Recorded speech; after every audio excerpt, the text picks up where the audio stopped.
Alright everyone, welcome back. In this episode we're going to look at a few different intermittent fasting schedules and how to best implement those.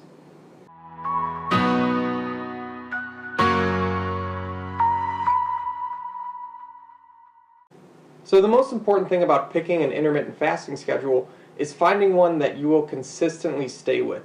So don't try and go 24 if you only think you can stay with that for, a few days. I'd rather have you do a 12-12 for as to something like a 14-10 and then even up into a 16-8 and so on. It's important that you're able to stick with it for a little bit so that you're able to experience not only the benefits but also the discipline that it takes to complete intermittent fasting. So some of the common schedules, again, that's the 12-12, so that means we're eating 12 hours, fasting for 12 hours. 14-10, we're fasting for 14 hours, we're eating for 10. With the 16-8, fasting for 16, eating for 8, and so on. So those are our intermittent fasting schedules. Again, most important thing, pick one that works well for you and then gradually increase from there. So a couple tips while you're doing intermittent fasting.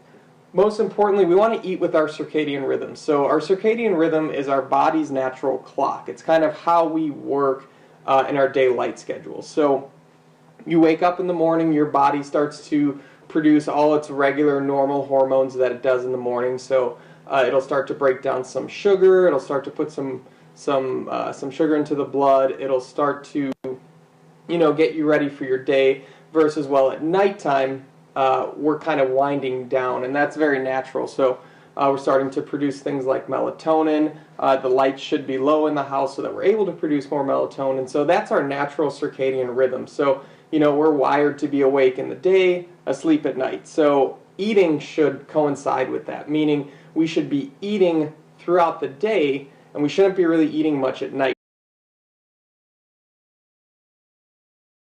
I generally stick with the 18-6, so I'll fast and then I won't eat my first meal until right around 10 in the morning, and I'll be done eating at 4. So from 10 to 4, that's when I get all of my food in, all of my calories in for the day, and then by 4 o'clock I'm done eating, so I'm not eating late at night. Again, I'm respecting my body's natural circadian rhythm. I'm letting myself wind down, and that doesn't mean that I'm eating.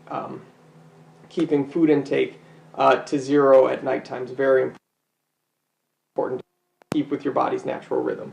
Another tip is to really listen to your body. So we talked in the last video about ghrelin and leptin, which are our hunger hormones. During intermittent fasting, those actually start to normalize. So those become more regular in how they should work in your body. In some people, if we're eating a lot of food, our body wants to keep eating a lot of food. That means we're going to keep making ghrelin, which tells your body to keep eating. Not good. Leptin, on the other hand, tells your body to stop eating. When we start intermittent fasting, high levels of ghrelin, low levels of leptin start to equalize so that our body starts to get more natural, more normal signals of when to eat and when not to eat. So we see with intermittent fasting, the normalizing of those hormones actually helps you to better regulate your appetite.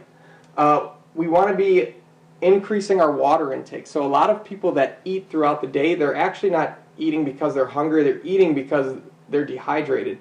Dehydration, we don't tend to think of being dehydrated as being thirsty, but that's really some of the first signs of dehydration. So make sure you're keeping your water intake high throughout the day. Generally try and get half of your body weight in ounces in water. So I weigh right around 180 pounds, 190 pounds, so I'll try and get anywhere from 90 to 95 ounces of water in throughout the day, and that actually helps keep me full, and it keeps your mind off food because it feels more satiated. And we're going to do our best to control stress, and this goes kind of hand in hand with eating mindfully, which I have another video coming up where I'll talk about strategies you can use to help implement better mindful eating strategies. So controlling stress is huge. So many people reach for food when they're stressed out. If we can find other things to do to help control that, whether that's meditation, whether that's exercise, taking a long walk, doing what you need to do to control those stress levels so that you're able to stick to that good intermittent fasting regimen. So we want to control those stress levels, make sure we stick to our intermittent fasting regimen. So what to eat on an intermittent fasting regimen to keep us full, to keep us satiated, that's coming up in the next video. All right, stay tuned. Thanks.